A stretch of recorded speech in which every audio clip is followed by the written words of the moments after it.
Welcome back. You're watching The Big Story. Now, opposing the Bharatiya Nyaya Sanhita and two other legislations that came into force from Monday, Karnataka is considering introducing amendments at the state level to change the new criminal laws in the cabinet tomorrow.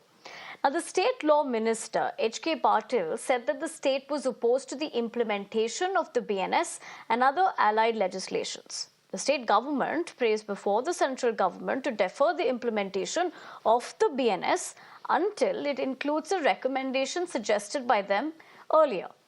Now, Karnataka CM Siddaramaiah had written to Home Minister Amit Shah in October last year, making 23 suggestions for changes in all three laws and urged the government to include these suggestions before the passage of the bills. But majority of these suggestions were ignored by the centre. Now, the state government had formed an expert committee led by Patil in September last year, shortly after the union government introduced the three bills in the Lok Sabha.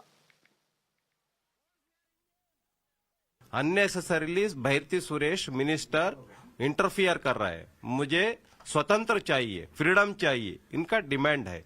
इसलिए मैं बोलना चाहता हूँ, ये विषय सब आए हैं पैसा के बारे में, कमाई के बारे में।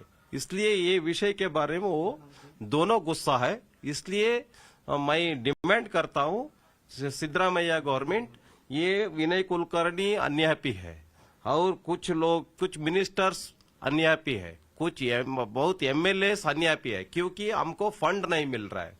ये बोर्ड में मुझे पैसा नहीं मिल रहा है विनय कुलकर्णी, इसलिए वो गुस्सा है। ये गवर्नमेंट बहुत करप्ट गवर्नमेंट है, डेवलपमेंट करने वाले गवर्नमेंट नहीं है। Neha, my colleague, joins me for more. Neha, we of course heard that reaction, but tell us, what is the way going forward? Because now it's already come into effect. Well, yes, Nivedana, of course, we're seeing that the new criminal laws or the Bharatiya Nyaya Sanhita that the central government has, now introduced isn't going down too well right now with the people in Karnataka, especially the government. Of course, even as we're talking about this, the law minister there had, gone on to suggest that they would bring in some amendments in this regard. But how are they going to do it, and will it stand legal test of time is something that really remains to be seen. Of course, we've heard the opposition there, suggesting that these are laws that have been thought of, very over time with expert heavy, and the government is just merely opposing it for the sake of opposing it, is what they've said. If you like this video, then like, share and subscribe to ET Now.